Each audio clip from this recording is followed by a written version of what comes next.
തിരുവനന്തപുരം നഗരത്തിൽ കാശുകാരുടെ മക്കൾക്ക് മാത്രം MBA പഠിക്കാനായി പണിത ഒരു കോളേജാണ് ഇത്.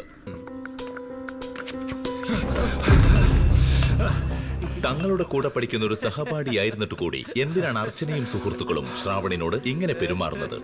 ഈ ബുദ്ധിമുട്ടുകൾക്കിടയിലാണ് അവന്റെ ജീവിതത്തിലേക്ക് മേഘ കടന്നു വന്നത്. ചുറ്റുമുള്ളവരോട് സ്നേഹത്തോടെയും കരുണയോടെയും പെരുമാറുന്ന ഒരു പെൺകുട്ടിയായിരുന്നില്ല ഒരു കാലത്തും മേഘ. മേഘയ്ക്കും തനിക്കുമിടയിൽ നടന്നത് എന്താണെന്ന് മറ്റുള്ളവരറിഞ്ഞാൽ അത് തന്നെക്കാൾ മേഘയുടെ ജീവിതത്തിനാണ് ദോഷം ചെയ്യുക എന്ന് ശ്രാവണന് നന്നായി അറിയാമായിരുന്നു.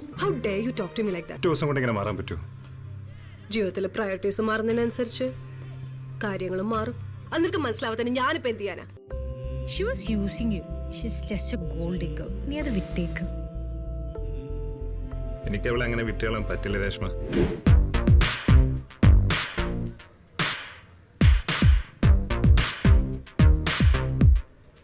ഇപ്പോഴാണ് ചേരേണ്ടവർ തമ്മിൽ ചേർന്നത്.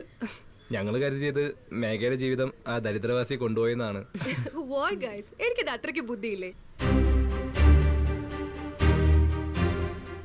എന്താടാ നീ എന്തെങ്കിലും പറഞ്ഞായിരുന്നോ? നിന്നോട് ഞാൻ ചോദിക്കും, അപ്പൊ നീ പറഞ്ഞാ മതി. നിന്നെ കൊണ്ടേനൊന്നും കഴിയില്ല. You are such a loser. മേഘ മതി, നിർത്തിക്കോ.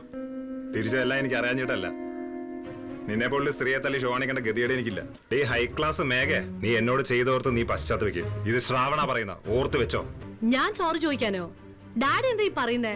ഡാഡി എന്തിനാ ഇവനോട് ഇങ്ങനെ നിൽക്കുന്നേ? ശ്രാവൺ ആരെന്ന രഹസ്യം കോളേജ് മുഴുവൻ തിരിച്ചറിയുമ്പോൾ സംഭവിക്കാൻ പോകുന്നത് പ്രവചനാതീതമായ കാര്യങ്ങളോ? ഇതെന്റെ റിക്വസ്റ്റ് അല്ല, ഓർഡറാണ്.